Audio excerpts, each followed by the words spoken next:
Hai queixas pola agresividade de algúns aparcacoches, os coñecidos como gorrillas, en espazos públicos de Ferrol.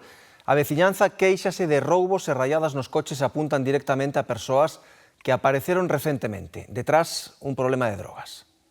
Aquí, dalle hora. Dalle para adiante, 2,5. E cada vez que aparco sempre me ven a axudar. Eu tamén quero ter un detalliño con el de darlle unha monedita ahora. É a cara máis amable dos coñecidos como gorrillas, persoas que se gañan a vida nos aparcadoiros onde deixar o coche sairía gratis. El problema es ese, que no hay sitio por donde aparcar y vamos, la gente se aprovecha de las circunstancias. Por favor, para aparcar aquí. Se non estou aquí, non aparca nin a mitad. Certo, apuran o espazo ao milímetro porque aspiran a conseguir uns céntimos en cada praza ocupada, sen pedir, en teoría, só a vontade, pero na práctica, sobre esa vontade imponse a prudencia. Normalmente, decir, si encuentro sitios ya me da, pero prefiero darle €1 porque a lo mejor no le das nada y me raya el coche. Non sei, doulles algo para que non me rayen o coche ou calquer cousa e listo. Punto. Se traiga algo suelto, doulles o que me parece e se acabou. A veces volves agresivo, pero un mellor é porque me conoce, de verme, porque eu aparco moi a menudo aquí.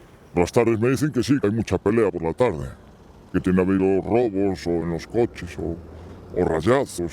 Yo respondo por lo mío, por las mañanas, vamos. Detrás, unha realidade que dificilmente se pode agochar. Suelen ser toxicómanos, gente que está metida en droga. Eu coñezo porque pasa todos os días pola miña casa e sei a onde vai. Que teñen o eso, se van.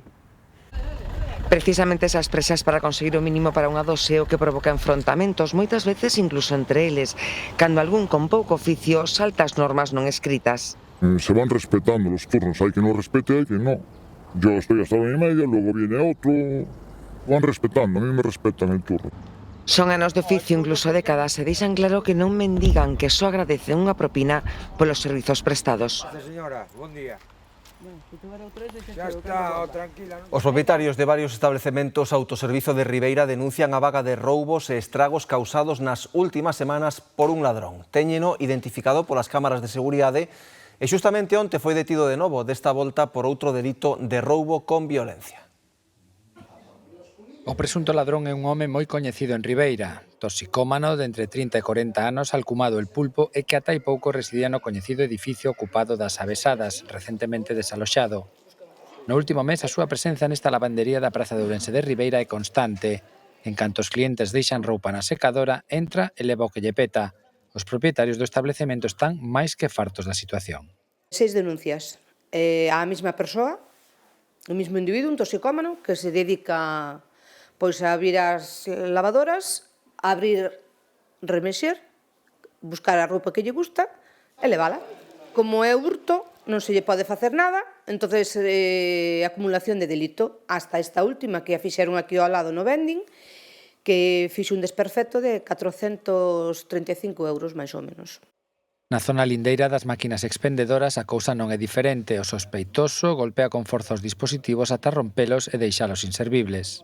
Neste caso é roubo con forza porque golpea a máquina e primeiro atasca e despois golpea. Entonces todos eses cartos que quedaron atascados caenlle e el recollos e levos.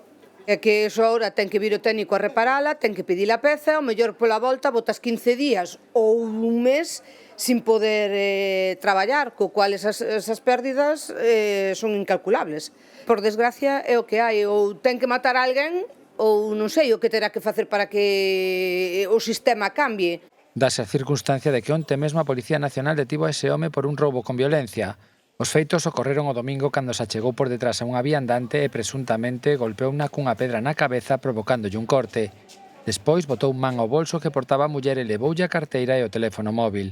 Foi detido no peirao comercial de Ribeira e non son poucos os que agardan que por fin pase unha tempada privado de liberdade.